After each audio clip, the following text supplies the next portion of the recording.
Hi, this is Yolanda from VanveenBulbs.com, and in this segment we're going to talk about growing Japanese garden plants. Japanese gardens are some of the most beautiful gardens in the world, and when I lived in Japan as an exchange student, the highlight of my days were anywhere in any part of the city. You can just go off of beaten path and walk into a lush, beautiful Japanese garden. And there's a lot of plants that most Japanese gardens use that are easy to find all over the world. So probably the most popular Japanese garden plant is bamboo. They use it as a screening, they use it as a hedge. In the middle of the city, they'll have bamboo all the way around the garden, and it makes a complete barrier with the rest of the city.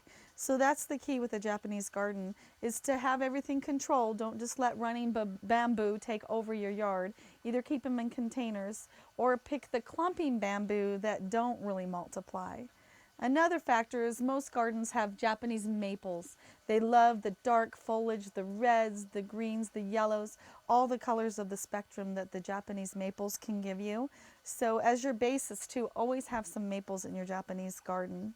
And then don't forget azaleas and rhododendrons and other types of shrubs with lots of colorful blooms, because Japanese gardens are very simple and they only have a few shrubs or a few trees, but the ones that they use always have a lot of color.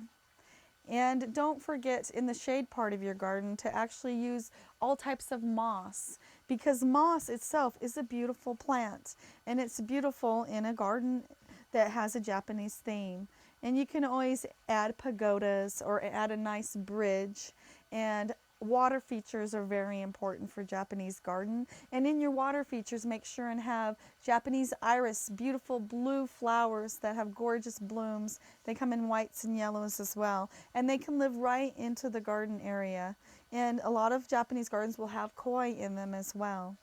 And all types of plants that you have in your garden today can be incorporated into a Japanese garden. The trick is to be very minimal. Use lots of rocks and lots of statues, whether they're Buddhas or little pagodas, and that way your garden will fill up and look very beautiful. And always set aside a section for other plants that are from Japan. I've got Japanese bloodgrass. They're beautiful red leaves, and they're just beautiful. And I have a plant like Horus. It's a beautiful fall blooming bulb like an amaryllis with a big red flower on it like an allium. So Japanese gardens can be of every shape and size, but the importance is to do your research and look around and go to your garden center and ask your local expert what types of flowers or plants they have that would work well in your Japanese garden.